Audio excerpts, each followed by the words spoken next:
வணக்கம் நேர்களே. இன்று ஒரு பரீட்சாத்த நிகழ்ச்சியாக, முக்கியமாக முதல் நேரலை நிகழ்ச்சியாக ஒரு ஆங்கில மூலமான தொடர்பாடல் அல்லது ஆங்கில மூலமான ஒரு விவாத நிகழ்ச்சியை நாங்கள் ஆரம்பிக்க இருக்கின்றோம். இந்த நிகழ்ச்சி ஸ்கொட்லாந்து தேர்தல்கள் அல்லது வாக்கெடுப்பு தொடர்பான நிகழ்ச்சியாக இருக்கப் போகின்றது. மக்களின் தேவைக்காக அவர்களுக்கு அறிமுகத்தை ஏற்படுத்துவதற்காக முதலில் இந்த ஸ்கொட்லாந்து வாக்கெடுப்பு தொடர்பாக, அதாவது ஸ்கொட்லாந்து தனியாக பிரிந்து செல்வதற்கான அந்த வாக்கெடுப்பு 18ஆம் திகதி செப்டம்பர் மாதம் நடைபெற இருக்கின்றது. அந்த வாக்கெடுப்பு தொடர்பாக ஒரு முன்னுரையை அல்லது ஒரு முன்னோட்டத்தை நாங்கள் பார்த்து கொண்டு அதன் பிறகு இந்த நிகழ்ச்சியின் ஆங்கில மூலமான அந்த கலந்துரையாடலுக்கு நாங்கள் செல்லலாம். அந்த முன்னோட்டத்தை யாழ் பல்கலைக்கழகத்து விரிவுரையாளராக இருக்கும், அதாவது சட்டத்துறை விரிவுரையாளராக இருக்கும் திரு குமரவடிவேல் குருபரன் அவர்கள் வழங்கியிருக்கின்றார்கள். அந்த முன்னோட்டத்தை நாங்கள் இப்போ பார்க்கலாம். வணக்கம் அன்பான நேயர்களே. யாழ்ப்பாண பல்கலைக்கழகத்தின் சட்டத்துறை விரிவுரையாளர் குமரவடிவேல் குருபரன் இங்கு லண்டன் பல்கலைக்கழகத்தில் தனது கலாநிதி பட்டத்திற்கான ஆய்வினை சட்டத்துறையில் மேற்கொண்டு வருகின்ற குருபரன் அவர்கள் இப்போது எம்மோடு இணைந்திருக்கின்றார். அவரோடு இந்த ஸ்கொட்லாந்து வாக்கெடுப்பு தொடர்பாக ஒரு சின்ன குறுகிய விளக்கத்தை பெற்றுக்கொண்டு நாம் இந்த நிகழ்ச்சியை தொடர்ந்து மேற்கொள்ள இருக்கின்றோம். குருபரன் அவர்கள் எமது கலையகத்தோடு இணைந்திருக்கின்றார். வணக்கம் குருபரன். வணக்கம் தங்கேசனா. வணக்கம் குருபரன். உங்களுக்கு தெரியும், வருகின்ற 18ஆம் தேதி ஐக்கிய ராச்சியத்தோடு ஸ்கொட்லாந்து இணைந்திருப்பதா இல்லையா, அல்லது தனிநாடாக பிரிவதா அல்லது இணைந்திருப்பதா என்பதை தீர்மானிப்பதற்கான வாக்கெடுப்பு வருகின்ற 18ஆம் தேதி இடம்பெற இருக்கின்ற இந்த சூழ்நிலையில் இந்த வாக்கெடுப்புக்கான முக்கிய காரணம் அல்லது இந்த வாக்கெடுப்பின் பின்னணி என்னவென்று நீங்கள் பார்க்கின்றீர்கள்? ஸ்காட்லாந்து மக்கள் தங்களுடைய சுயநிர்ணய உரிமையை வெளிப்படுத்துகின்ற ஒரு வாயிலாக இந்த ஸ்காட்லாந்து ஒப்பங்கூடலை அணுகுகிறார்கள் என்றுதான் அவர்கள் இந்த ஒப்பங்கூடலில் ஸ்காட்லாந்து தனித்து ஒரு நாடாக வர வேண்டும் என்று வாக்களிக்க கூறுகின்றவர்கள் முன்வைக்கின்ற ஒரு வாதமாக இருக்கின்றது. உங்களுக்கு தெரியும், ஸ்காட்லாந்து மிக நீண்ட காலத்துக்கு பின்னர் ஸ்காட்டிஷ் கான்ஸ்டிடியூஷனல் கன்வென்ஷன் என ஒன்று 1989 உருவாக்கப்பட்டு, அது மத குழுக்கள், தொழிற்சங்கங்கள், அரசியல் கட்சிகள் போன்ற பல்வேறு அமைப்புகளை உள்ளடக்கி உருவாக்கப்பட்டிருந்த ஸ்காட்டிஷ் கான்ஸ்டிடியூஷனல் கன்வென்ஷன் ஏறத்தாழ அதனுடைய 10 வருட வேலை காரணமாகத்தான் அந்த குறிப்பாக அந்த கிளைம் டு ரைட் டாக்குமெண்ட் என்று சொல்லி நம்ம ஒரு உரிமைக்கான வேணவா என்று சொல்லக்கூடிய ஒரு ஆவணத்தை முன்வைத்து அதன் வழியாக அவர்கள் செய்த ஒரு மிகப்பெரிய ஒரு தசாப்த காலத்துக்கு மேலான ஒரு போராட்டம் என்று சொல்ல வேண்டும். அந்த ஒரு சாத்வீக போராட்டம், மக்களை ஒருங்கிணைத்து நடத்திய போராட்டத்தின் விளைவாக டோனி பிளேருடைய ஆட்சி கால பகுதியிலே 1999ஆம் ஆண்டு ஸ்காட்லாந்து பாராளுமன்றம் ஒரு டிவால்வ்ட் பார்லிமெண்டாக, ஒரு அதிகாரம் பகிர்ந்தளிக்கப்பட்ட ஒரு பாராளுமன்றமாக ஸ்தாபிக்கப்படுகின்றது. உண்மையில் பார்த்தால் அதனுடைய அதிகாரங்களை பார்க்கும் பொழுது மிக மிக ஒரு சமஷ்டி, ஒரு வலுவான சமஷ்டி நாடொன்றில் இருக்கக்கூடிய அதிகாரங்களை கொண்டிருக்கக்கூடிய ஒரு பாராளுமன்றமாக தான் அது இருக்கின்றது. ஆனால் ஐக்கிய ராச்சியம் உங்களுக்கு தெரியும், ஒரு எழுதப்படாத ஒரு அரசியலமைப்பை கொண்டிருக்கின்றது, அன்ரிட்டன் கான்ஸ்டிடியூஷனை கொண்டிருக்கின்றது, ஒற்றையாட்சி தத்துவத்தின் பிரகாரம் செயற்பட்டு வருகின்றது. ஆகவே இங்கிலாந்து பாராளுமன்றத்தால் சாதாரணமாக நிறைவேற்றப்பட்ட ஒரு சட்டத்தின் மூலமாகவே ஸ்காட்லாந்து பார்லிமெண்ட் உருவாக்கப்படுகின்றது என்ற விடயம் இருக்கின்றது. ஆகவே எந்த நேரத்திலும் ஐக்கிய ராச்சியத்தினுடைய பாராளுமன்றமானது அந்த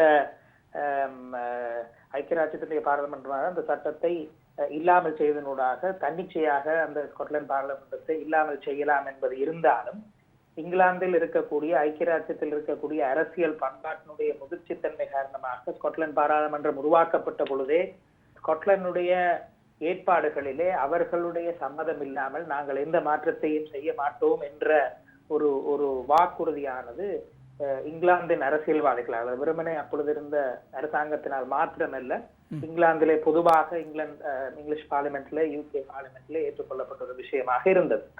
ஆனா அதன் பின்னராக இதனை வெப் லோத்தியன் கொஸ்டின் என்று சொல்லுவார்கள். அதாவது ஏற்கனவே ஸ்காட்லாந்துக்கு அதிகாரம் அளிக்கப்பட்ட விடயங்களில் கூட ஸ்காட்லாந்து எம்பிஸ் எவ்வாறாக வெஸ்ட்மினிஸ்டர் பார்லிமெண்டில் வந்து வாக்களிப்பார்கள். அதாவது தங்களுடைய நாட்டுக்கு தாங்கள் ஸ்காட்லாந்து பார்லிமெண்டில் நிறைவேற்றக்கூடியதாக, உதாரணமாக கல்வி சுகாதாரம் தொடர்பாக ஸ்காட்லாந்து தவிர்ந்த ஏனைய ஐக்கிய ராச்சியத்துக்கு உட்பட்ட விடயங்கள் கூட அவர்கள் வாக்களிக்கலாமா என்பது பரவலாக வெஸ்ட் லோத்தியன் கொஸ்டின் என்ற பெயர் கொண்டு அழைக்கப்படுகின்றது. ஆகவே இங்கிலாந்தினுடைய ஒற்றையாட்சி தத்துவம் காரணமாக இந்த பிரச்சனை இருந்தது. எங்கே பிரச்சனை கூர்மை அடைகின்றது என்றால், ஸ்காட்டிஷ் நேஷனல் பார்ட்டி, இப்பொழுது அலெக்ஸ் ஹெல்மன் தலைமையிலான ஸ்காட்டிஷ் நேஷனல் பார்ட்டி உண்மையில் ஸ்காட்டிஷ் கான்ஸ்டிடியூஷனல் கன்வென்ஷனில் கலந்து கொள்வதில்லை. ஏனென்றால் அவர்கள் ஆரம்பத்திலேயே எடுத்துக்கொண்ட ஒரு நிலைப்பாடு, எங்களுக்கு தனி நாடுதான் தேவை, நாங்கள் டெவல்யூஷன் என்பதனை நோக்கி, அதிகார பகிர்வு என்பதனை நோக்கி நாங்கள் பிரயாணிக்க மாட்டோம். எனக்கு என்னுடைய ஞாபகத்துக்கு அறிந்த வரையில் அவர்கள் அந்த ஸ்காட்டிஷ் பார்லிமெண்ட் முதலாவது தேர்தலில் பங்கு பெற்றவும் இல்லை. ஆனால் அதுக்கு பின்னர் கடந்த 2 முறையாக அவர்கள் அந்த தேர்தலில் வெற்றி பெற்றிருந்தார்கள். அந்த 2வது தேர்தலில் அவர்கள் அளித்திருந்த வாக்குறுதிகளில் ஒன்றுதான் இந்த ஸ்காட்டிஷ் ரெஃபரண்டத்தை நோக்கி நாங்கள் தனிநாடாவதா இல்லையா என்ற ரெஃபரண்டத்தை நோக்கி போகுவதா இல்லையா என்பது ஒரு விடயம். இதில் குறிப்பிடக்கூடிய விடயம், ஸ்காட்டிஷ் 2வது தடவை பதவியேற்றதன் பின்னராக ஸ்காட்லாந்து பாராளுமன்றத்துக்கு மேலதிகமாக தேவைப்படுகின்ற அதிகாரங்கள் என்று சொல்லி ஒரு முன்வைப்பை அலெக்ஸ் ஹெல்மன் வெஸ்ட்மின்ஸ்டர் பார்லிமெண்டத்தில் முன்வைத்திருந்தார். அதனை நிராகரித்து வெஸ்ட்மின்ஸ்டர் பார்லிமெண்ட் தானாகவே ஸ்காட்டிஷ் ஆக்ட் ஆஃப் 2010 என்று ஒரு சட்டத்தை உருவாக்கி இருந்தது. அந்த சட்டம் அலெக்ஸ் ஹெல்மனுடைய ஸ்காட்டிஷ் நேஷனல் பார்ட்டி எதிர்பார்த்திருந்த குறிப்பாக நிதி சார்ந்த அதிகாரங்கள், பிஸ்கல் பவர்ஸ் தொடர்பான ஒரு முழுமையான ஏற்பாடாக இருக்கவில்லை என்ற காரணத்தினாலேயே நாங்கள் இப்பொழுது இந்த ஒரு தனி ஸ்காட்லாந்து ஒரு தனி நாடாக நாங்கள் செல்ல வேண்டும். அலெக்ஸ் ஹெல்மனுடைய ஆரம்ப கால விவாதங்களை நான் பார்த்த பொழுது எனக்கு மிகவும் அவருடைய லீடர்ஷிப் ஸ்டைல், அவருடைய விடயத்தில் எனக்கு பிடித்திருந்தது. கல்வி தொடர்பாக, சுகாதாரம் தொடர்பாக ஸ்காட்லாந்து தீர்மானிக்கலாம் என்றால் ஏன் எங்களுடைய வெளியுறவு கொள்கையும் பாதுகாப்பு கொள்கையும் ஸ்காட்லாந்து மக்களால் தாங்களாகவே தீர்க்காம முடியாதா என்ற ஒரு கேள்வியை அவர் முன்வைத்து அவர் ஒரு பிரச்சாரத்தை செய்திருந்தார். ஈராக்கில் யுத்தம் நடைபெற்றிருக்கின்ற பொழுது ஸ்காட்லாந்து தனித்திருந்தால் நிச்சயமாக அந்த ஈராக்கில் தலையிட்டிருக்காது, நாங்கள் ஒரு நான் நியூக்ளியர் கண்ட்ரியாக, அணு ஆயுதங்களை விரும்பாத ஒரு நாடாக இருக்க விரும்புகின்றோம் என்று பல்வேறு விடயங்களிலே ஒரு முன்வைப்பு. கிரீன் ஸ்காட்லாந்து, ஒரு பச்சை பொருளாதார போக்கினை கொண்ட அலெக்ஸ் ஹெல்மன் எனர்ஜி எக்கனாமிஸ்ட் என்ற பேக்ரவுண்டை கொண்டவர் என்பது நேர்கள் சிலர் அறிந்திருக்கக்கூடும். இப்படியாக உள்ளடக்க ரீதியாகவும் பல விடயங்களை முன்வைத்து, உண்மையிலே நீங்கள் பார்த்தீர்கள் என்றால் ஸ்காட்டிஷ் கவர்மெண்டால் வெளியிடப்பட்ட ஸ்காட்லாந்து ஃபியூச்சர் என்ற ஒரு மிகவும் கனதியான ஒரு ஆவணம், 500-600 பக்கங்களுக்கு மேற்பட்ட ஆவணத்திலே ஸ்காட்லாந்து தனிநாடாக வந்தால் தங்களுடைய பார்வை எவ்வாறாக இருக்கும், பொருளாதாரம் எவ்வாறாக இருக்கும், மீன்பிடி எவ்வாறாக இருக்கும், விவசாயம் எவ்வாறாக இருக்கும், வேலை வாய்ப்புகள் எவ்வாறாக இருக்கும், எத்தகைய நாங்கள் நாணயத்தை கொண்டு செயல்படுவோம் என்று பல்வேறு விடயங்களை முன்னிறுத்தி தான் ஒரு ஆக்கப்பூர்வமான கலந்துரையாக அது தொடர்பாக 2 தரப்புக்கும் இடையில் ஒரு 2 வருடத்துக்கு மேற்பட்டு இந்த விவாதம் நடைபெற்றிருக்கின்றதை நாங்கள் கருத்தில் கொள்ள வேண்டும். இப்போ பொதுவாக பார்த்தீர்கள் என்றால் ஒரு பிரச்சனை என்று வரும்போது நாங்கள் இலங்கையோடு எமது பிரச்சனையோடு ஒப்பிட்டு பார்ப்பது மிக மிக முக்கியமானதாக பார்க்கப்படுகின்றது. இந்த ஒரு சூழ்நிலையில் இலங்கையில் பல தசாப்தங்களாக தமிழர்கள் தாம் வாழ்ந்து வருகின்ற புவியியல் பரப்பினை தாம் ஆள வேண்டும் என்று அரசியல் ரீதியாக, ஜனநாயக ரீதியாக, ஆயுத ரீதியாக எல்லாம் போராடி வருகின்ற இந்த சூழ்நிலையில் ஒரு சுதந்திரமான ஒரு சூழ்நிலை, தம்மைத்தாமே ஆளுவதற்கான சூழ்நிலை இலங்கை தமிழர் மத்தியில் காணப்படாத இந்த சூழ்நிலையில் இந்த வாக்கெடுப்பினை இலங்கை சூழ்நிலையோடு நீங்கள் எவ்வாறு ஒப்பிட்டு பார்க்கின்றீர்கள்? இதுல முக்கியமான விடயம், இலங்கை அரசியலமைப்பினுடைய 6வது திருத்தமானது ஆயுத ரீதியாக கூட அல்லாமல் சாத்வீக ரீதியில், அகிம்சை ரீதியில், ஒரு பேச்சு சுதந்திரம் என்ற மட்டத்தில் கூட தனிநாட்டுக்கான கோரிக்கையை முன்வைப்பதற்கு அனுமதியை வழங்காத ஒரு அரசியலமைப்பு ஏற்பாடு. ஆனால் அதனை நீங்கள் இப்பொழுது ஐக்கிய ராச்சியத்தோடு நடப்பதோடு ஒப்பிடுகின்ற பொழுது நீங்கள் எதனை பார்க்கின்றீர்களா என்றால், அது டேவிட் கேமரனாக இருக்கலாம், எட் மிலிபண்டாக இருக்கலாம், அல்லது நிக் கிளெக்காக இருக்கலாம், அல்லது ஈவன் யூகே இண்டிபெண்டன்ஸ் பார்ட்டியாக கூட இருக்கலாம் என்று நான் நினைக்கின்றேன். அது சரியாக யூகே இண்டிபெண்டன்ஸ் பார்ட்டியினுடைய இந்த நிலைப்பாடு தொடர்பாக அறியவில்லை. ஸ்காட்லாந்து மக்கள் தங்களுடைய எதிர்காலம் தொடர்பாக தீர்மானிக்கின்ற உரிமை அவர்களுக்கு உள்ளது என்ற விடயத்தை மிக தெளிவாக சொல்கின்றார்கள். David Cameron says it is for the Scottish people to decide. எட் மிலிபண்டும் அதனை சொல்லுகின்றார். இந்த ஒரு அரசியல் பக்குவம், அரசியல் முதிர்ச்சி அல்லது அரசியல் உள்ளடக்கும் தன்மையானது இலங்கை அரசியலில், குறிப்பாக இலங்கை அரசில் மேன்மை பெற்றிருக்கக்கூடிய டாமினன்ட் நேஷனாக இருக்கக்கூடிய சிங்கள தேசத்துக்கு எதிர்காலத்திலும் வருமா என்பது ஒரு மிகப்பெரிய ஒரு சந்தேகம். ஆகவே ஒரு சுயநிர்ணய உரிமையை அங்கீகரிக்கின்றது அந்த மக்கள் தங்களுடைய அரசியல் தெரிவை, நீங்கள் ஆர்டிகிள் 1 of the ICCPR எடுத்து பார்த்தால், international covenant of civil and political rights, self determination வரைவிலக்கப்படுத்தப்படுவது எப்படி என்றால், ஒரு மக்கள் கூட்டத்துக்கு தங்களுக்குரிய அரசியல் நிறுவனங்களை தெரிவு செய்வதற்கான உரிமை இருக்கின்றது என்பதுதான் சொல்லப்படுகின்றது. ஆகவே இந்த உரிமை சொல்லப்படுறது. நீங்கள் எடின்பரோ அக்ரிமெண்ட்டை பாருங்க. எடின்பரோ அக்ரிமெண்ட் டேவிட் கேமரனுக்கும் அலெக்ஸ் சால்மண்டுக்கும் இடையில் கைச்சாதிடப்பட்ட எடின்பரோ அக்ரிமெண்டில் ஸ்காட்டிஷ் பார்லிமெண்ட் இந்த ரெஃபரண்டத்தை எப்படி நடத்துவது, என்ன கேள்வியை முன்னிறுத்துவது, எத்தகைய வாக்காளர்களை உள்ளடக்குவது, உதாரணமாக 16-17 வயதினர் என்ற அது எதிர்காலத்தை பாதிக்கக்கூடிய விடை என்றால் வளமைக்கு மாறாக 16-17 வயதுக்கு உட்பட்டவர்களையும் சேர்த்துக் கொள்ளலாம் என்ற விடயங்களை ஸ்காட்டிஷ் பார்லிமெண்டே தீர்மானிக்கலாம் என்ற வாரியான ஒரு அக்ரிமெண்ட், எடின்பரோ அக்ரிமெண்ட் செய்யப்பட்டிருக்கின்றது. ஸ்காட்டிஷ் பீப்புள், அந்த ஸ்காட்லாந்து மக்கள் அதனை தீர்மானிப்பதற்காக அவர்களுக்கு அந்த உரிமை இருக்கின்றது என்று டேவிட் கேமரன் சொல்லுகின்றார். ஆனால் அவர்கள் ஐக்கியராட்சியத்தோடு தொடர்ந்து இருக்க வேண்டும் என்று நான் பிரச்சாரத்தை செய்வேன் என்று சொல்லுகின்ற ஒரு ஜனநாயக சூழல் இருக்கின்ற இடத்திலே peaceful movement for self determination, சாத்வீக வழியில் சுயநிர்ணய உரிமையை நோக்கி போவதற்கான வழிகள் உண்டு என்பதற்கு ஐக்கியராட்சியம் ஒரு உதாரணமாக இருக்கின்றது. இதனை நீங்கள் ஈழத்தோடு இலங்கையோடு ஒப்பிட்டு பார்க்கலாம். இதற்கான வாய்ப்புகள் உண்மையில் இலங்கையினுடைய அரசியல் கலாச்சாரத்திலே இந்த தேசங்களுக்கு இடையில் இருக்கக்கூடிய முரண்பாடுகளுடைய அந்த கலாச்சாரத்தின் வழிவந்து நாங்கள் பார்க்கின்ற விடத்திலே இது சாத்தியமா என்பதனை பார்க்க வேண்டும். இரண்டாவது ஒரு வித்தியாசம், ஈழத்தமிழர்களை பொறுத்தவரையில் இன்டர்னல் செல்ஃப் டிட்டர்மினேஷன், உள்ளக ரீதியாக தங்களுடைய சுயநிர்ணய உரிமையை அவர்கள் பிரயோகிப்பதற்கு அவர்களுக்கான வாய்ப்புகள், வழிகள் கடந்த காலத்தில் இல்லை என்று சொல்ல வேண்டும். 13ஆம் திருத்தத்தை இன்று பலர் குறிப்பிடுகின்றனர். நான் பல்வேறு காரணங்களுக்காக பல்வேறு இடங்களில் இதை பற்றி சொல்லுகின்றேன். அந்த வாய்ப்பை 13ஆவது திருத்தமும் வழங்கவில்லை. ஆகவே தொடர்ந்து உள்ளக சுயநிர்ணய உரிமை மறுக்கப்படுகின்ற ஒரு சூழலிலே 2009 நடைபெற்ற அல்லது கடந்த 30-40 வருடங்களாக ஈழத்தமிழர்களுக்கு எதிராக நடந்த அநியாயங்களை வைத்துக் கொண்டு ஒரு ரெமெடியல் செஷன், ஒரு தீர்வாகும், ஒரு அவர்கள் இழைத்து வந்த கொடூரங்களுக்கு தீர்வாக வரக்கூடிய தனிநாட்டு கோரிக்கையை முன்னிலைப்படுத்தக்கூடியவர்கள் என்ற வகையில ஈழத்தமிழர்களுக்கு அந்த அதிகாரம் இருக்கு. இது இறுதியாக ஒரே ஒரு விடயம் தான் கேட்பேன். இதை நீங்கள் கான்ஸ்டிடியூஷனல் ரெஃபரண்டம்ஸை பார்த்தீங்கன்னா, அரசியலமைப்பின் பாற்பட்ட இந்தபடியான ஒப்பங்கூடல்கள் பல இடங்களிலே தற்போது நடைபெறுகின்றன. மாண்டினிக்ரோ உதாரணமாக தன்னிடாக 2006ஆம் ஆண்டு வந்து இப்படியான ஒரு ஒப்பங்கூடலூடாக இப்பொழுது ஸ்காட்லாந்தில் நடைபெறுகின்றது. கட்டலோனியா அதனை செய்ய விரும்புகின்றது. ஸ்பெயினில் கேட்டுக்கொண்டிருக்கிறார்கள். ஸ்பெயின் மத்திய அரசாங்கம் அதுக்கு உடன்பாடான நிலைமையில் இல்லை. பெல்ஜியத்தில் அப்படியான ஒரு நிலைமை இருக்கின்றது. இப்படி பல இடங்களில் கான்ஸ்டிடியூஷனல் ரெஃபரண்டம்ஸ் மூலமாக ஒரு நாட்டுக்குட்பட்ட பல்வகமையை சமாளிப்பதற்கான தீர்வு தரும் ஒரு வாயிலாக ஒப்பங்கூடல்களை பாவிக்கின்ற தன்மை இருக்கின்றது.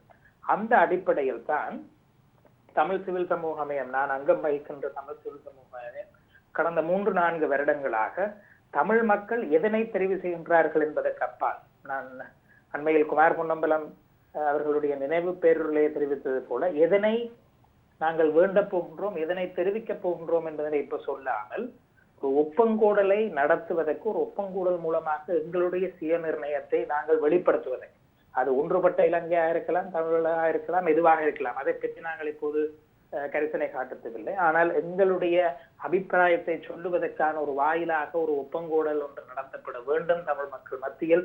அவர்களுக்குரிய அரசியல் தீர்வு என்பதனை அவர்களே நிர்ணயித்துக் கொள்வதற்கான வாயிலாக, வாய்ப்பாக அது அமையும். அதுக்கு சர்வதேச சமூகம் உதவி புரிய வேண்டும் என்ற நிலைப்பாட்டை எடுத்துள்ளது. ஆகவே ஈழத்தமிழர்களுக்கு, ஈழத்தமிழ் சமூகங்கள் உலகம் முழுவதும் இருக்கக்கூடிய சமூகங்களுக்கு என்னுடைய பார்வையில் ஸ்காட்லாந்து உணர்த்தும் செய்தி அதுதான். The prospect of constitutional referendum being an opportunity to exercise and express the right to self-determination. அந்த வழியின் பாற்பட்டு சர்வதேச உலக ஒழுங்கில் இது முன்னிலைப்படுத்தப்படுகின்ற ஒரு விவாதத்துக்குரிய பொருளாக அந்த விவாதத்துக்குள் நாங்களும் நுழைந்து ஈழத்தமிழருடைய பிரச்சனையை அவ்வாறாக முன்வைப்பது, அவ்வாறாக நகர்த்த முயற்சிப்பது. அது நடக்கும் நடக்காது என்பதற்கு அப்பால் அந்த லாங்குவேஜ், அந்த டிஸ்கோர்ஸுக்குள்ள நாங்கள் போக வேண்டிய ஒரு தேவை இருக்குன்னு நான் நினைக்கிறேன். குருபரன், இவ்வளவு நேரமும் எம்மோடு இணைந்து கொண்டு இந்த வாக்கெடுப்பின் வரலாற்று பின்னணியும் அதை இலங்கையோடு ஒரு ஒப்பிட்டு பார்த்ததும் எமது நேயர்களுக்கு மிகவும் பிரயோசனமாக இருந்திருக்கும் என்று நினைக்கின்றேன். நேரடியாக எமது தொடர்பினை ஏற்படுத்தி உங்களது கருத்தை தெரிவித்ததற்கு நன்றி குருபரன். நன்றி நன்றி நன்றி நன்றி.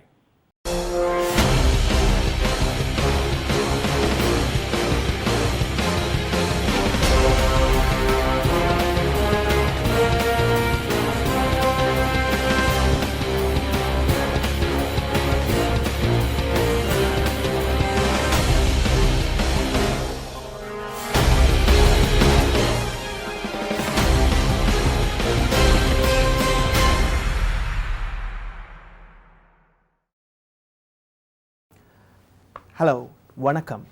Welcome to Crossviews.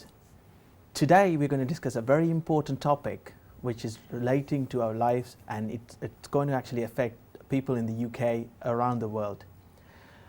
On 19th of September, Friday, Scotland is going to wake up to a very historic day. That historic day might actually change the whole fate of the nation, or maybe fate of the whole union or the world, or Europe especially. So we have panelists here who are going to talk about this. Before I go into the panelists who are here, let's actually just look at some facts. The progressive devolution of Scottish independence actually have 1979, there was a referendum, and also 1997 there was another referendum for set up the Scottish Parliament. There's going to be almost 4 million or over 4 million voters going to vote in this election. Every year there's over 60 or 65% of voter turnout, and this year, or this historic referendum of a lifetime, 16 and 17 years old going to get vote is the first time in the history of this United Kingdom. So let's actually discuss about all of these. What's the past, present and the future of Scotland, future of the United Kingdom, Europe, or the globe as a whole. So we have a panelist here. Let me actually start introducing Tracy Edwards. She is the Public and Commercial Service Union, and she's actually supporting the she's actually supporting the Yes campaign, Yes Scotland. And she have done quite a lot of activism works, and she was brought up in Glasgow. She's doing quite a lot of union work in London. Let's welcome to the show, Tracy. Thanks very much for having me. Thank you. So the next panelist is well known to the Tamil circles. He is going to talk about the Tamil perspective, or he's a writer, a poet, and also have written a lot of articles in Tamil and English media. T.U. Sainan, welcome to the show. Thank you for having me, Raj. It's a pleasure to be here. So we have a panel which is going to discuss various aspects. The third panelist is Aru Sivanathan. He's in finance, a businessman, and a conservative. He will argue a Better Together campaign. So let's actually have a discussion. This is not a debate as such, but we'll have a constructive discussion, a way forward of Scotland, as well as parallels drawn in Tamil perspective. We welcome your calls. You will actually see numbers scrolling, so feel free to call, and we will actually continue the show. So welcome to the show. Thank you, Raj. So let's actually give a 2 or 3 minutes intro about the campaign, so each of you. So if you could actually talk about why Yes Scotland campaign is so important, why the independence is so important, because we have actually given a Tamil intro, have given all the outsets of it. So Tracy, if you could actually summarize why it is so important at this point. Well, I think it's really important. What it's started is a massive debate about the future of our country.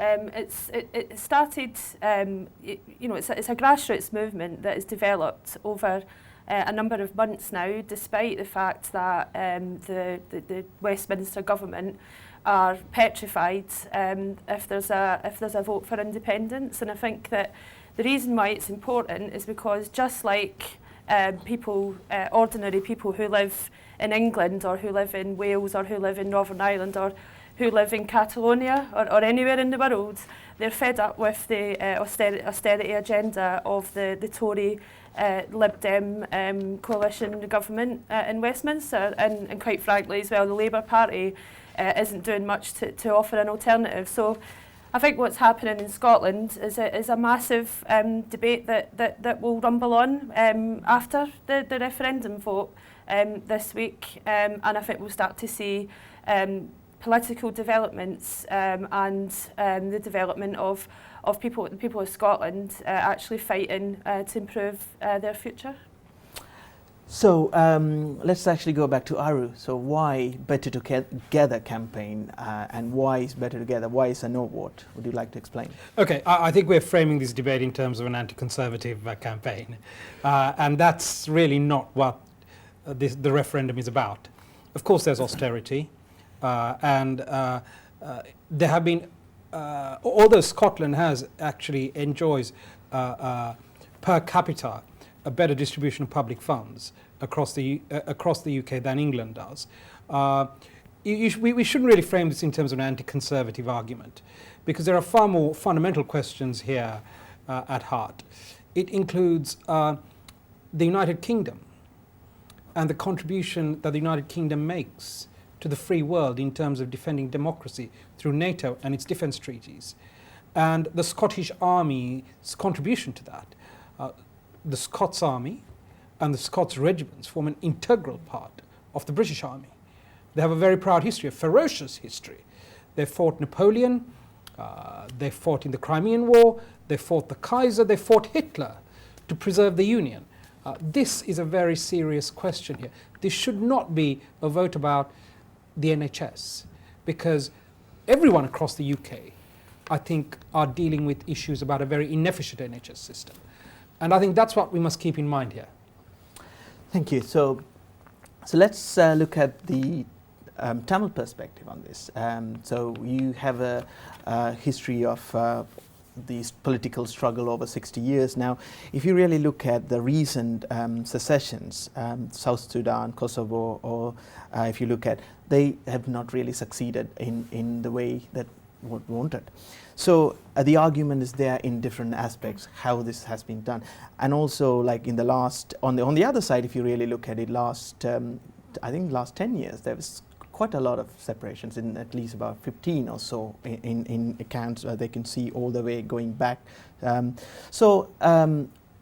are you actually looking at this? What lessons can you actually learn from this process in a Tamil perspective? Can you actually shortly give to it?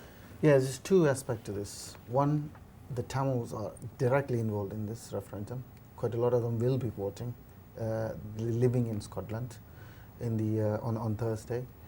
And quite a lot of them will be voting yes. That's particularly because of the history of Tamils fighting for freedom in Sri Lanka, for their own country, campaigning for the right to self-determination long time.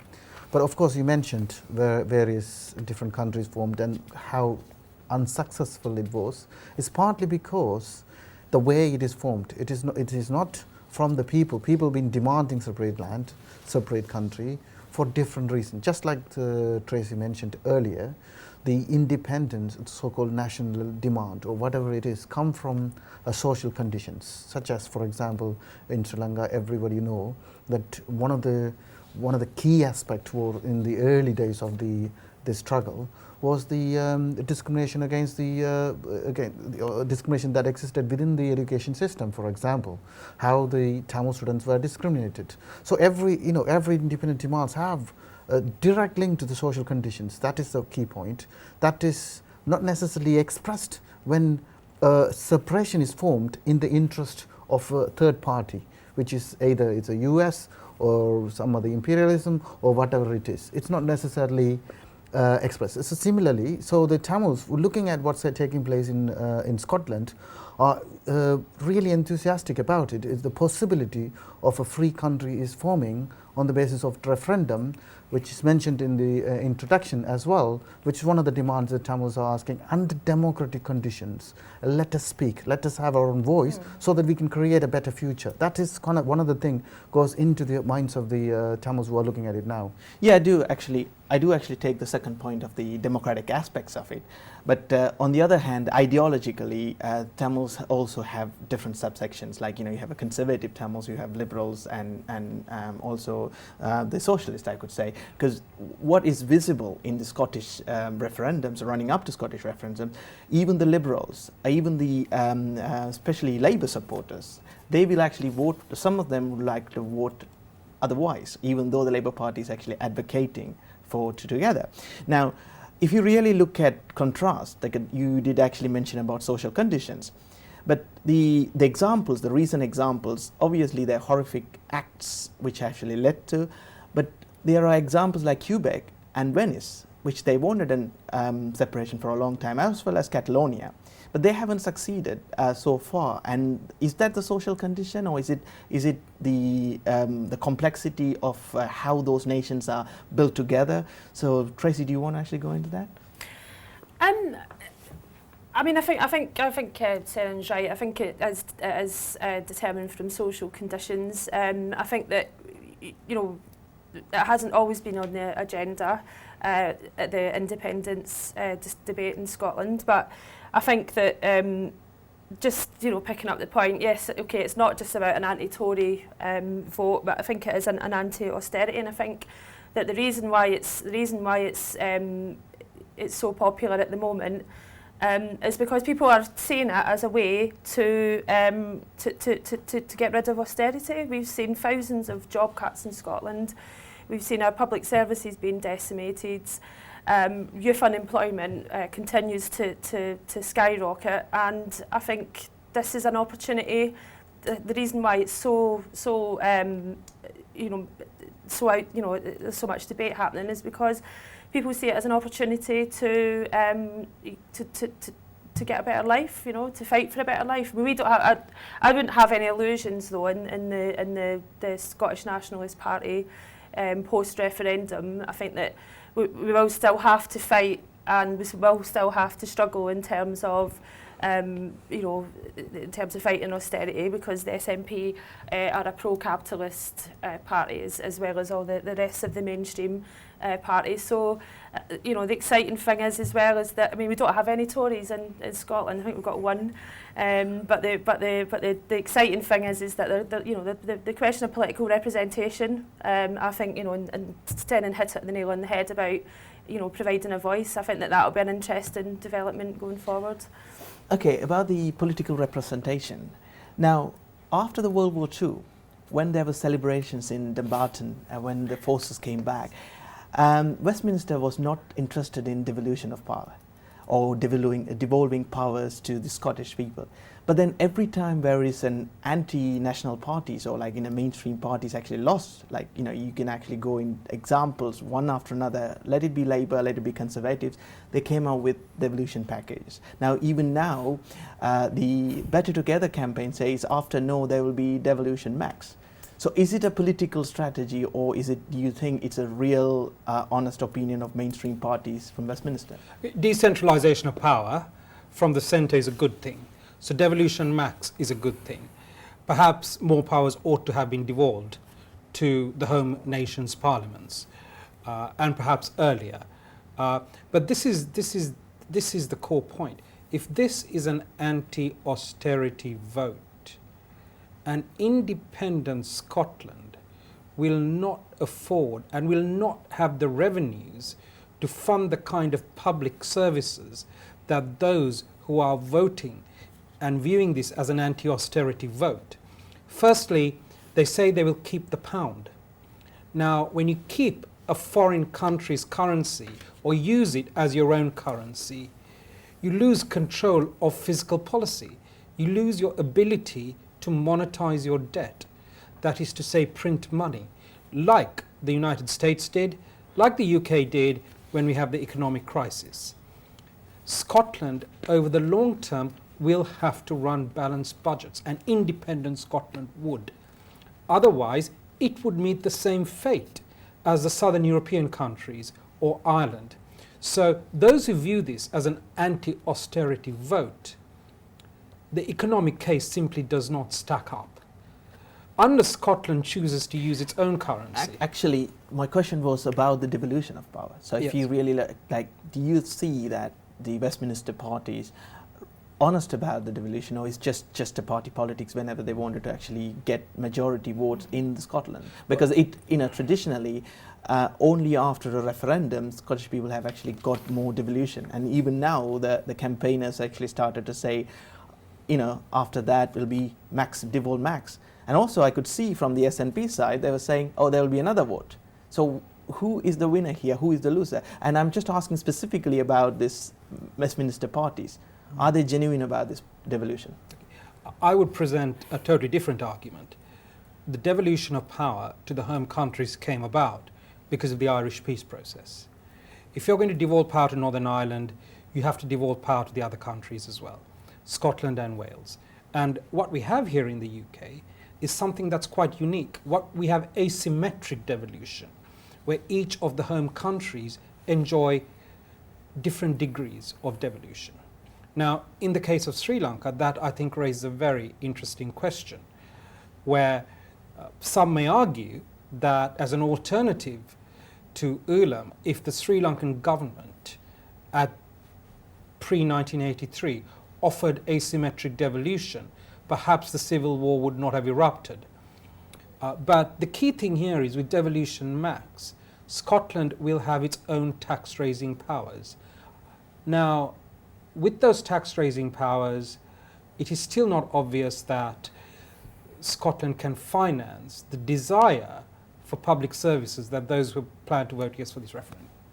Just before we turn into the break, time to break, just Sainan, the question is now, how much devolved power, how many nations? Because within Britain, there's also a question recently that Cornwall actually got minority status.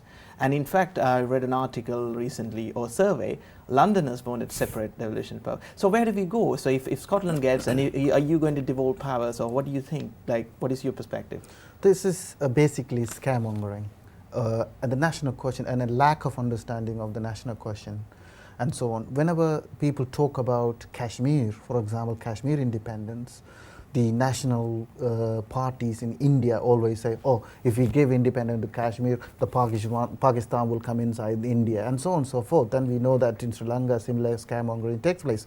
But what is the reality? If you look at Wales, in terms of the degree of austerity is less compared to England, but while there's massive thing going on in Scotland, you would expect a surgence of a national feeling in Wales. But what happened actually, it's only from 5% moved to 7%, 2%. It might in the future if the oppression start increase, but it's not happening. So in reality, it's actually a scaremongering in relation to trying to kind of push people to know what, oh, it's disintegration, etc., etc. That will come only from the top, not from the people. People in general will be united if their demands are met. But that is not there as long as, so another aspect in relation to just one more thing, you mentioned earlier is a very important point, why it's now, why it's much more higher level now. You mentioned before, we'll have to come to the point. Let's come back, why is now. Let's take a commercial break and we'll be back.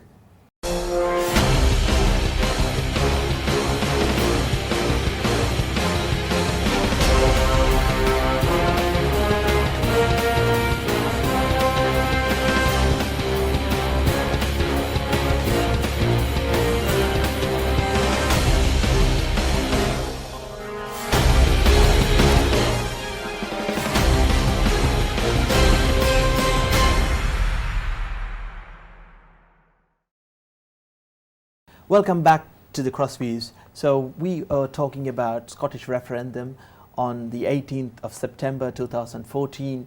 Scotland's going to decide the fate of a nation, and also it's going to affect the whole landscape of Great Britain and the United Kingdom. So let's just go to the question back. Sainan, you were talking about why now. Just give you a quick answer to that and just going to move on to the next part. That's quite important in order to understand what's going on at the moment. It's not just Scotland. The national question is the main issue in many countries. A few days ago in Catalonia in Spain, 1.8 million people were on the street demanding separation. Some of them carrying Scottish flags, by the way.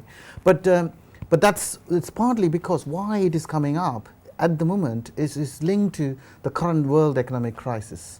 The current world economic crisis it has link in many countries, have created a situation where a tiny minority caused the crisis, but at the same time getting away with it, while the whole attack is launched upon the tens and thousands of masses of working people across Europe and worldwide from that point of view. So that's what people are saying, why should I pay for your crisis? And also seeing that if I can decide on my own, then I will have a better life. That is one of the key aspects you can see in Scotland, Spain, everywhere. That is why it's key, why it's now. Okay, Tracy, let's get to the numbers now. Let's see, because you yourself said in this program that don't think that Scotland is going to be all rosy. Like even after the Yes campaign, there's going to be trouble. There's going to be in the sense of how we're going to actually progress and so on. Now, the global relations is going to change because the whole business is all about how much power you hold in global relations, because you're not going to enjoy the same global relations as the UK is going to actually enjoy now, and also the welfare. Because one of the very important aspects of Scottish campaign, and especially the socialist arguments, is welfare. Now, we've talked about cradle to grave welfare and so on and so forth, but already there is a 12 billion deficit in terms of tax money, and already big corporations are trying to move away from Scotland. Now, how are you going to address all of these, and what is the outsets of it? Can you explain? I think it's an important point to raise about the international side of it. And yes, in terms of the capitalist system that we have, yes, that obviously economies have relationships with each other.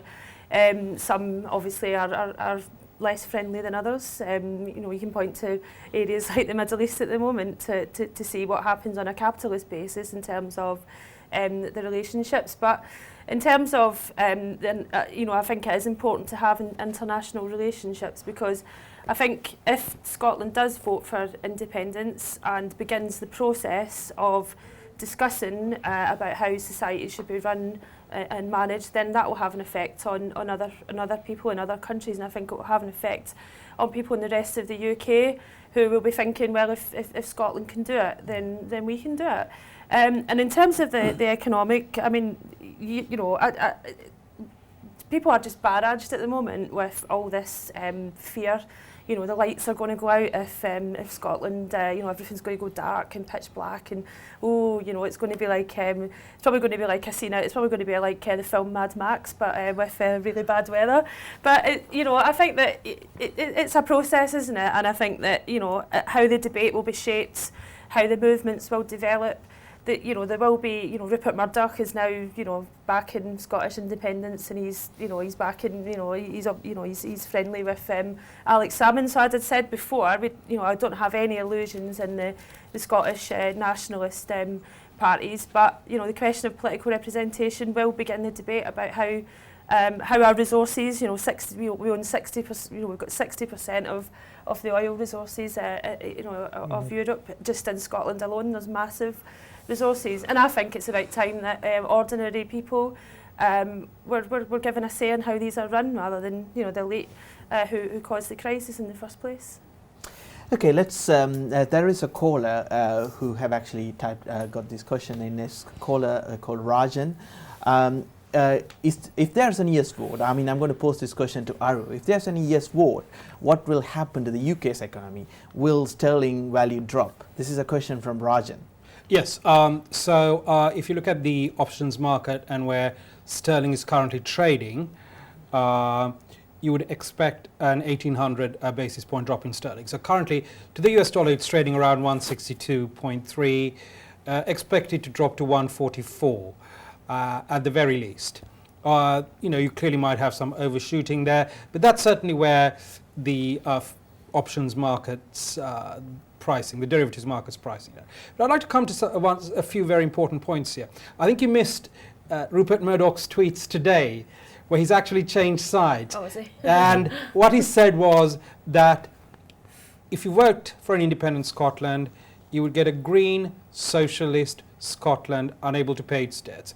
And they would be swapping being governed from Westminster to being governed by the Eurozone, or what I like to call the European Union of Socialist Republics.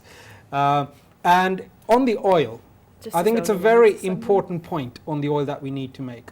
Firstly, those are British reserves, they're not Scottish reserves.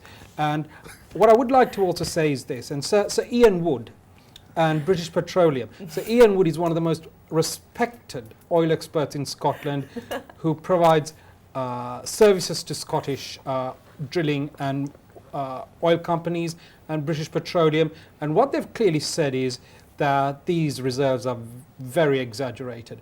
They might be okay for a year, they might be okay for 2 years, but after that, those reserves will start to decline rapidly. So let me come in there, because the yes voters or yes campaigners have a really good argument saying there are countries across the globe, including Hong Kong, Singapore, they do not have much resources. But with the human resources, because already, as you know, Scotland have a majority of a financial services industry and so on, service sectors, most of the call centers in Scotland, they actually predict, or they actually say that they can survive with service sector without the resources. So let's just say, over time, if you actually take that argument away, with the human resources, because you've got to remember the human resources, do you think it's still viable? Of course it's viable, but what it requires is a different kind of fiscal policy. This is where Hong Kong pegs its dollar to the Hong Kong dollar to the US dollar, and the Singapore runs a floating peg. But the key difference between Hong Kong and Singapore and what Scottish yes voters aspire to are very different. In Hong Kong, you don't have free at the point of use public health care, neither do you have it in Singapore. You don't have cradle to the grave welfare. People have to contribute, save hard for their pensions. So the level of public services provided on the state coffers is far less. If people pay for this and you run a prudent fiscal policy, a balanced budget, of course Scotland can be economically viable. But that is not what the Yes campaign is all about. It is being fought on protecting an NHS, which is far superior to anything in the rest of the UK, public services, which are far better than anything else in the UK, and the provision of more of these. And the reality is that Scotland can go independent, but it can't maintain the same level of free public services that it provides if it wants to keep the pound and if it wants to replicate Hong Kong or Singapore. That is the economics of it. I can see Senan is coming in. Do you want to say something to that? Yeah, but it's interesting that to say Arjuna, from a Conservative Party point of view, admitting that what is it about, basically protecting our services, protecting health services and education and so on. People want their services. Remember, if you're really trying to take away NHS from the English working class, then you will see a major fight back taking place in England.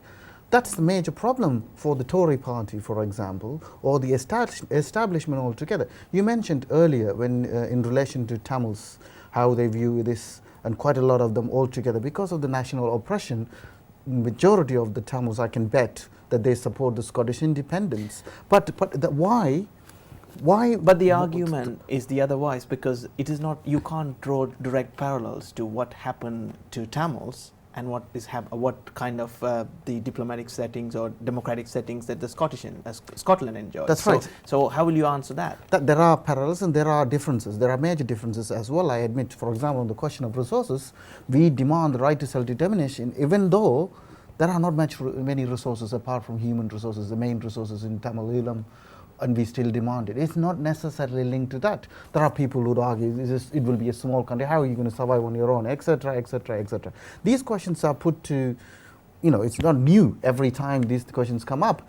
But it's interesting because at the moment what you say, when the Yes campaign votes gone up, in 51% in 40, to 49 to no, then we saw immediately the Financial Times to the establishment throughout the world, the Popes and the Chinese elite are united together against the Scottish suddenly. Now you see that polarization, why it is taking place. So for example, the smaller nations can get harder in the credit crunch, all these sort of the line of argument that put forward by the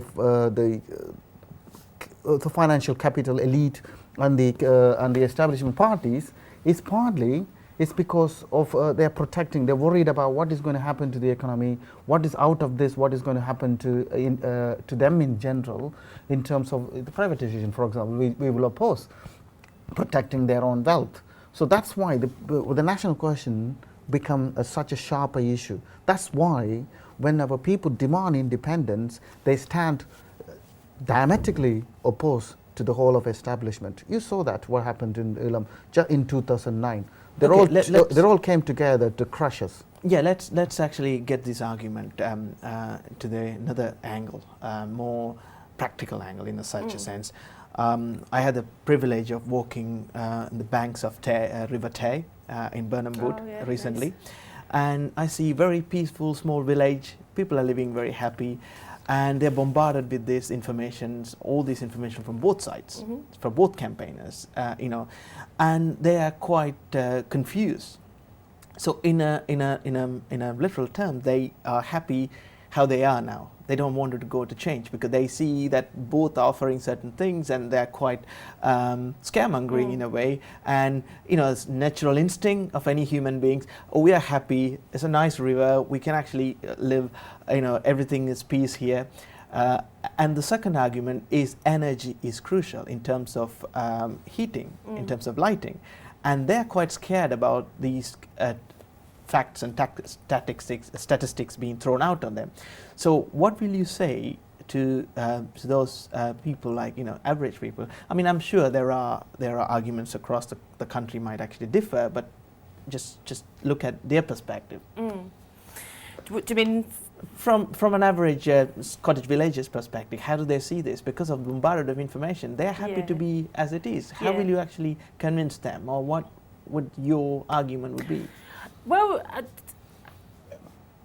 I think that it's I'm sorry, I don't really understand the question. No, I mean, what I was trying to say is that they're content. They're content because, I mean, keep in mind, this information from both sides are confusing them. So it's not just from the You mean they haven't made up their mind? And they haven't made up their mind. Also, you can see that the unknown or like undecided is quite high. Yeah. So why do they have to make a decision? They can actually stay as it is. Well, I think the good thing is though is that there's 97% of people are registered to vote in Scotland. So whether they're yes, no, or undecided, the fact that there's a political engagement happening, I think is really crucial. But I would say to them,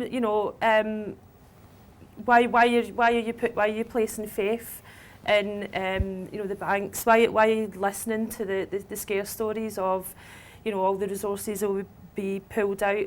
Are we actually going to believe these people? Are we going to believe the likes of Rupert Murdoch, who's we know what sort of lies the News of the World make as well, and people have been lied to by politicians for a number of years. So I think that it's quite it's an easy argument to win.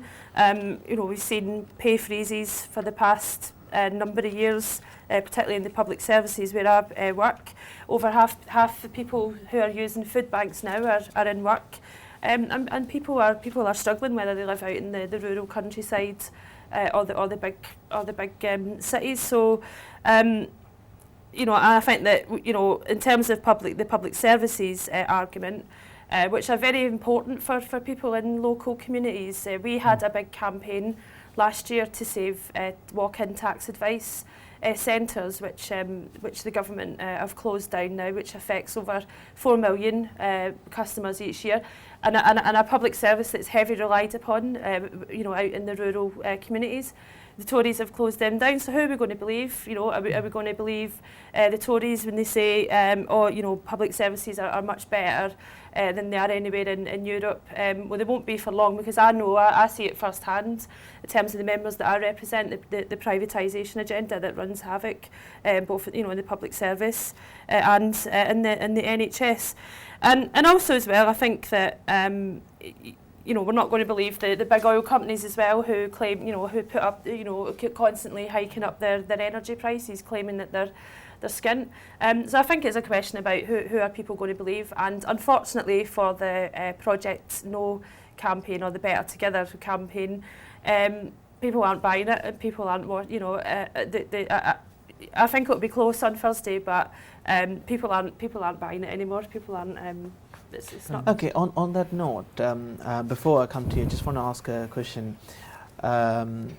There is no such independent country in the world now, because most of the countries are dependent in some ways, and also, the powerful nations are interdependent, I would say, in such a way. I will actually ask this question from you, Aru, as well as Sainan. The US dollar cannot survive without Chinese investment or Chinese reserves, in a way. Same way, if Scotland becomes an independent state, Scotland is going to heavily depend in England or in Wales or in Northern Ireland. So how the landscape is going to be in terms of business, in terms of social life, because I do not want my family living in an alien country, because most of the Scots are working here and their parents will be actually in Scotland. So how that is going to affect the whole dynamics of it? Because from an experience, like Sen and Beck, when diasporas actually have to move, when their relatives are there in the country, you're kind of disenfranchised in such a way. So how are you going to see? Because some of the diaspora people cannot even go back in our situation, but in Scotland it won't be like that. But then it still be seen as a different nation. So how this interdependency is going to work? Because now it is like, the marriage is actually going away, falling apart, but they are going to living together after separation. How is it going to work? Nobody wants to live in North Korea, of course. You're absolutely correct. The world economy is global, and the dominant capital economy affect each and every country. That's why the economic crisis have affected every single country in the world at the moment. You're absolutely correct. But the point is, the nation state, born out of capitalism in the early stage, and the capitalism cannot overcome the limitation of the nation state, but it also prevents people of oppressed nationality to become a former nation state. And partly because of the question itself has an answer, partly because the global exploitation that takes place across the world. We mentioned about the resources in Scotland. What about the resources in England? Where is it all come from? Middle East. Why don't you give people in Palestine? So let me stop Palestine there. have their own say. The point is, in each nation, whether it's oppressed or a country that exists, the people don't have a say. That's the point here. But what the Scottish are saying now is that we want to have a say. It's quite incredible to listen to Arjuna saying the resources in Scotland is English, not it's ours. It's the British, not the Scottish. The people saying it's ours. We wanted to have a say how we distribute this wealth among ourselves, what sort of a services we wanted to have among ourselves, whether it's a tiny elite who control it and milk it out, or we all share it and have a better nation, which will be the kind of a model country, if it is possible to plan the resources properly, will be a magnet of attraction for the English working class and the Irish working class, the Welsh across the world. So that is the fear as well, we have to mention. Well, the unionists will argue that the whole Britain or the Great Britain, actually everyone fought together to protect the resources. So that's one of the reasons they might actually claim that the resources are actually borne out. Now, coming back to you, interdependency. Now, I asked from the Scottish point of view. Most of the, there is a saying always, like, most of the Glasgow men actually working in London. Now, what are you going to do, like, without their brains? Like, if they all head towards Glasgow or Edinburgh, so what will happen? The interdependency, even like I think, like, for the next foreseeable future, Labour Party will have struggle getting in. Now, getting back into Westminster now. And also keeping in mind that the whole political landscape has changed with the four-party system in England. So what's going to happen? What kind of interdependency or after marriage living together like? It's interesting you put it that way. And I'd like to look at how this debate is evolving here. What is essentially evolving here is that the independence question here is being framed in terms of public services. And this is very different from, and the provision of public services. And this is very different from the independence question or the Tamil right to self-determination, which is rooted in egregious, constitutionally entrenched discrimination. They're two separate arguments. And I think we need to make that distinction here. Per head of spending, Scotland gets a bigger slice of the public service expenditure cake, whereas Tamils got hardly anything. You have excellent Scottish universities, which are free. You have excellent Scottish schools, whereas Tamils in Sri Lanka were deprived of these resources. They were shut out of the universities. So to frame and draw parallels between the Tamil right to self-determination and our quest for Ulam, which all of us share, and to look at the Scottish argument, which is essentially about public services, I think are simply not, there's no congruence between the two arguments. There is no equality there. What is key here is, with respect to public services, everyone, unfortunately, had to endure austerity. That was because our public finances were left in a mess by the previous Labour government. So let's not actually go into party politics here. But that's a fact. That is a fact. And we had to take steps to remedy that. And if we hadn't taken steps, we would have met the same fate as some of the other European countries. I think we should not actually go into this kind But of okay, debate. Because, let me come back to the the reason I interdependence. was actually interrupting is we should have actually given a fair share for a Labour perspective Sure. to say. So if you could actually go on with your comparison argument rather Okay, than so going to let me party give you the interdependence argument. Ireland is an independent country. The Republic of Ireland is an independent country. But it chose to have the euro as its currency, a currency which it had no control over. And although its budgets were relatively prudent, its bank lent excessively with huge exposure to the property sector, which eventually had to be bailed out and led to massive public deficits. The budget deficit was huge. Now in that situation, because Ireland really does not trade much with Europe and most of its trade is linked to, and its economy is linked to the UK, I don't know whether you recall, but in 2010, when Ireland was being forced to enter into tough negotiations with the EU, George Osborne, the current Chancellor, offered a bilateral loan of £80 billion. So there will be interdependence. I have no doubt about that. And I would also like to make this other point about, you raised the issue about the question about brain drain, and draw a Tamil analogy to it. Because the north and east of Sri Lanka, Ulam, from the late 1800s has effectively been a remittance-based economy. Those who acquired education, firstly, went to what was then the Federated Malay States, worked as postmasters, surveyors, station masters, some held higher posts like financial assistants, and sent money. And that's how the Jaffna economy and the economy of the north and east was sustained. Then, once the railway line was built to Colombo in the 1920s, we had an influx of Tamils, educated Tamils from the north. You had a brain drain, effectively, from the north into Colombo. And then you had remittance from Colombo sustain the north and eastern economy. And after, with the commencing of the war, you had... So are you trying to say that remittance from London to Edinburgh will actually sustain Scotland? To some extent, yes. If Scotland wishes to run its a huge budget deficit and want to provide public services to the extent to which it can't afford, it will have to rely on remittances. This is the case with countries that all run huge balance deficits. Huge budget deficits. So, do you want to say something? Because you was coming in. Yeah, yes. I just wanted to pick up the point about Ireland because that is, yeah, that's correct that they had the euro, but it's also correct that it was the way that that their economy was run. There was mass, in terms of the house building trades, there was mass corruption. It was opened up to private profiteers, big business, and that's why the economy went downhill, and it was it was irresponsible capitalism. And in terms of the existing public services argument, in terms of Scotland, yes, we do have free education, and yes, we do have free prescriptions, and yes, we do have some things at the moment. But I think that just shows the Scottish people what is possible, and it also shows other people what is possible as well.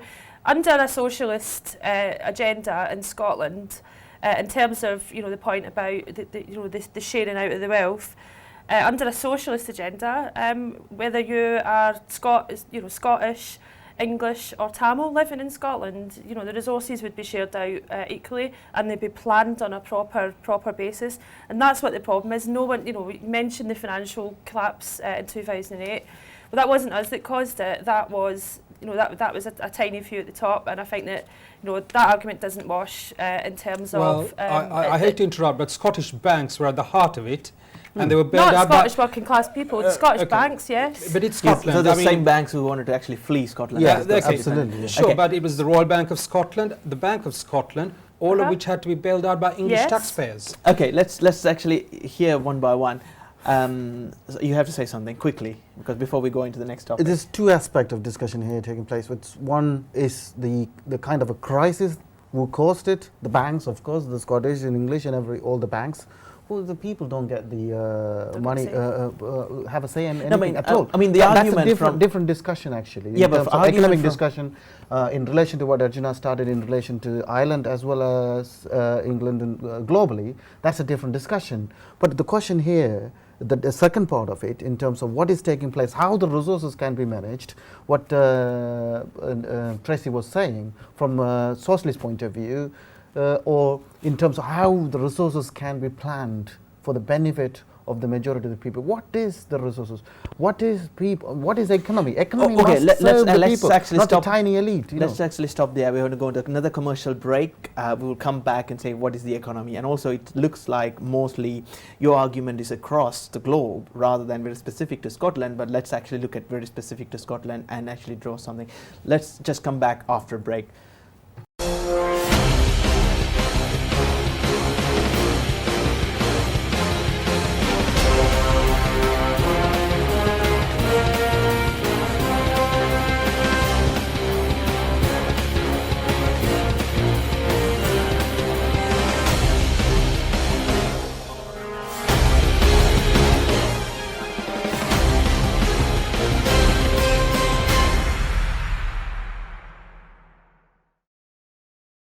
Hello and welcome back to Crossviews.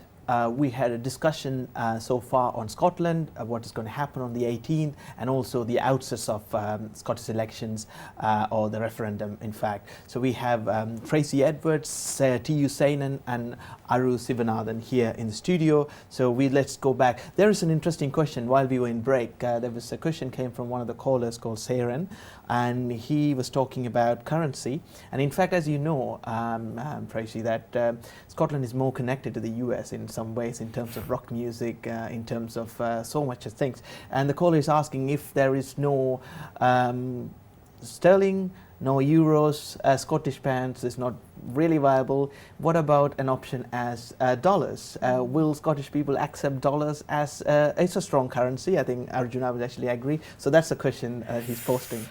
Oh, I don't know. I mean, I think that's an interesting question, and I don't know if I've got the answer to that, to be honest. I'm not quite sure about American currency. I mean, America's got their problems as well, haven't they? They've I think they've had the first city in the world, Detroit, had to declare itself bankrupt, and there's a lot of problems in America as well, isn't there? I think there's problems generally, isn't there? I think that is the problem.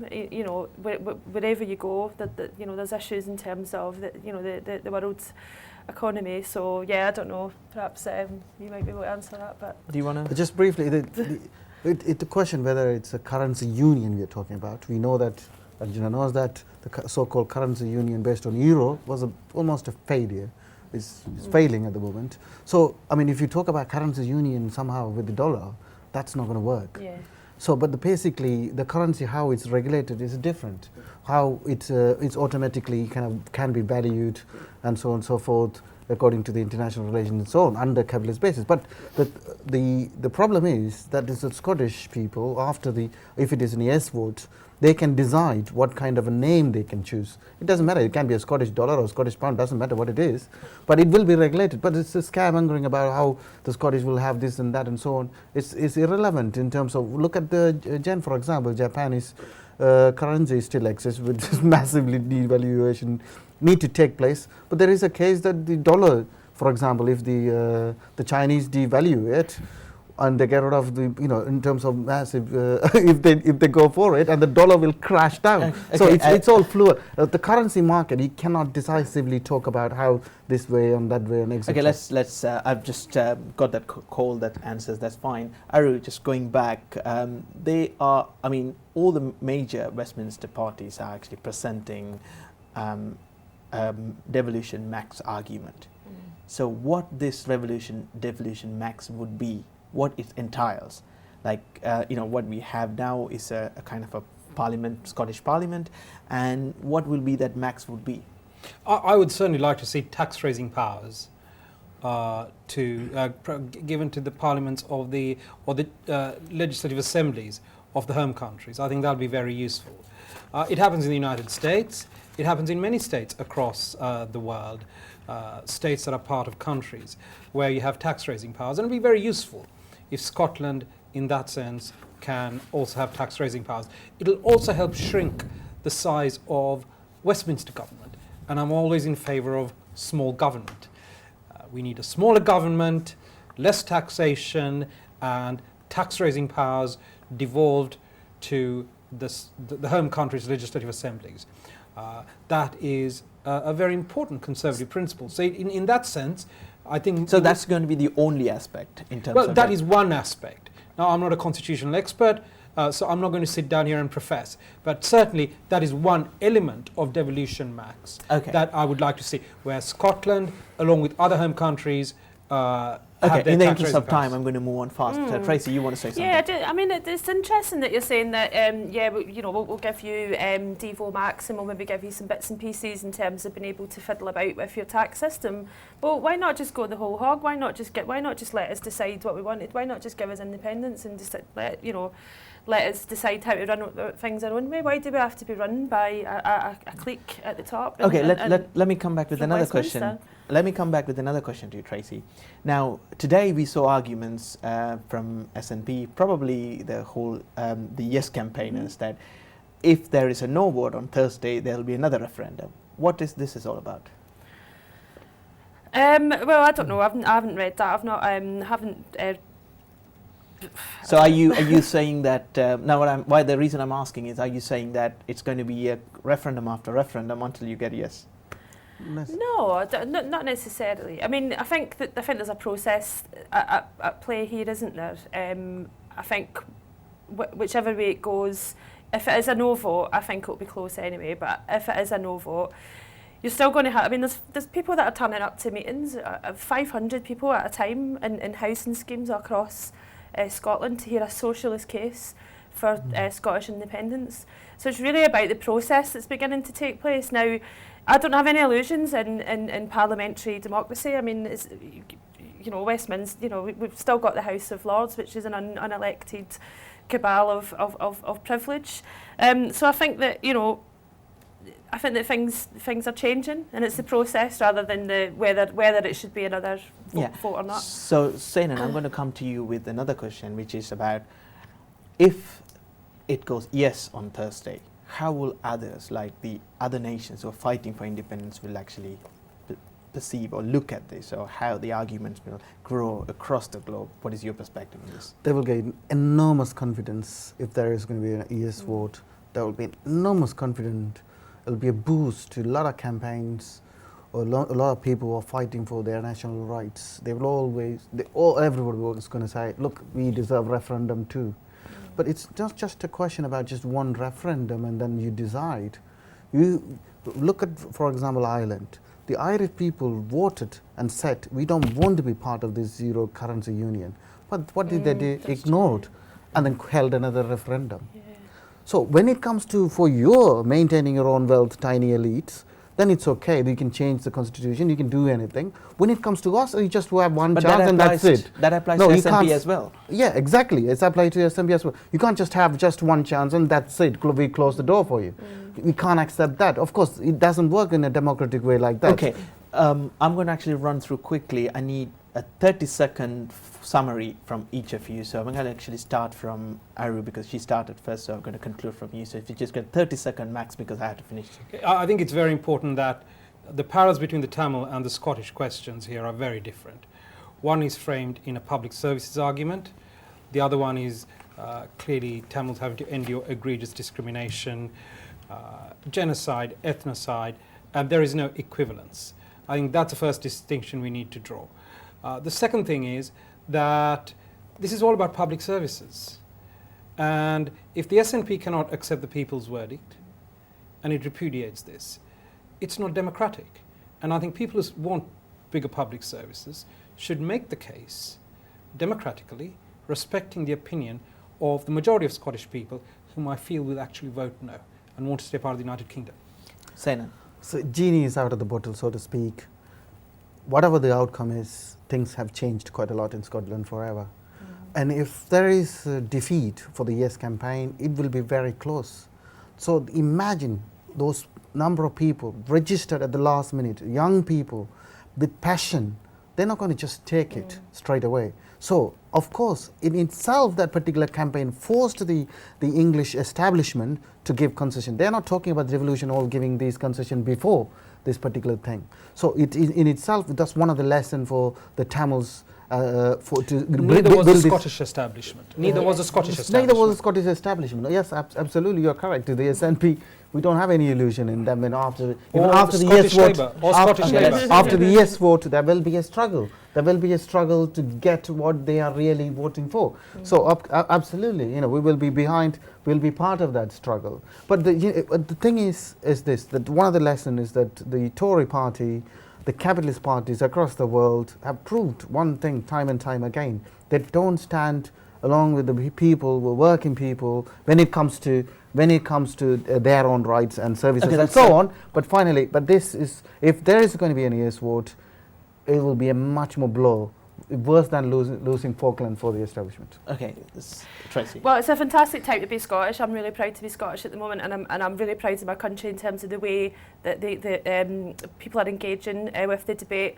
I'm hoping it's going to be a yes vote. I think it'll be absolutely fantastic, and I think that it will build confidence internationally to other people. And I would urge everyone who's watching this to take an interest in it and talk to people who are Scottish. Don't believe the media bias. Don't believe the Project Fear. And hopefully we're on our way to a more fairer and equal society in Scotland. Someone has lived and studied in Scotland. So that's from us today. We conclude Crossviews today with distinguished panelists that we have Aru Sivanathan, T.U. Senan and Tracy Edwards here. Thank you very much for watching this program. Whatever happens on the 19th morning, on the 19th morning, the whole union, or whole nation, the whole world is going to wake up to a different landscape. It can be a yes vote or no vote. Things are going to change. It's going to affect everybody's life. So thank you very much for watching this program. This is the first ever programs in this TBOOM television channel. Hope send your views, comments. That will actually help us to establish this program and continue this program. Thank you very much. Thank you and goodbye.